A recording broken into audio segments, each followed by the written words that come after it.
location. A gate should always look like a gate. Today, silver sparks were ricocheting angrily off the tear-stained wood. But even during the worst downpour, it still fulfilled all the demands that were made of it. The dark timber glistening like tinsel, the rainwater trickling down the beveled grooves like unsoothed tears running into the gutter. Frankie stopped counting gates. She was nearly home. Ellie was chatting to her mother about the type of dog that she desperately wanted, really furry.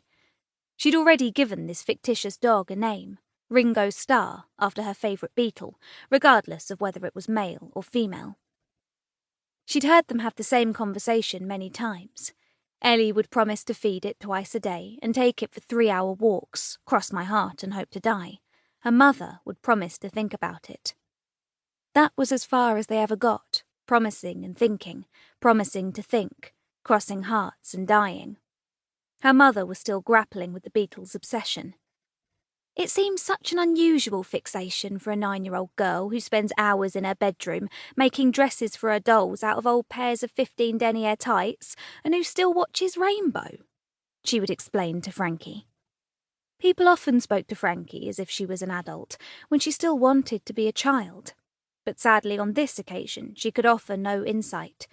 She was similarly perplexed, although for an entirely different reason. Everybody knew that Paul was the best Beatle. The car purred gently at the traffic lights, and the windscreen wipers squeaked in a hypnotising game of cat and mouse. Frankie sat cradling the 2 slices of birthday cake that Ellie's mother had wrapped in a yellow napkin and pressed into her hands. The package felt hot on her lap, like sunshine melting.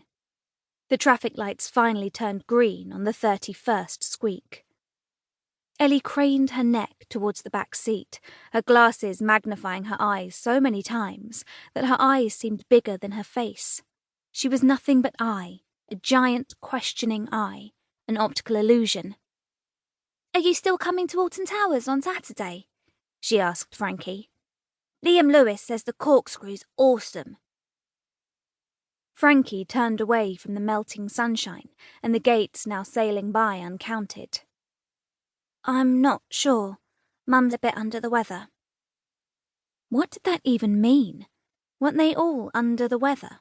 Still, that's what everybody said, and Frankie had always found it a conveniently evasive and vague response. "I'm sorry to hear that, Frankie," Ellie's mother said.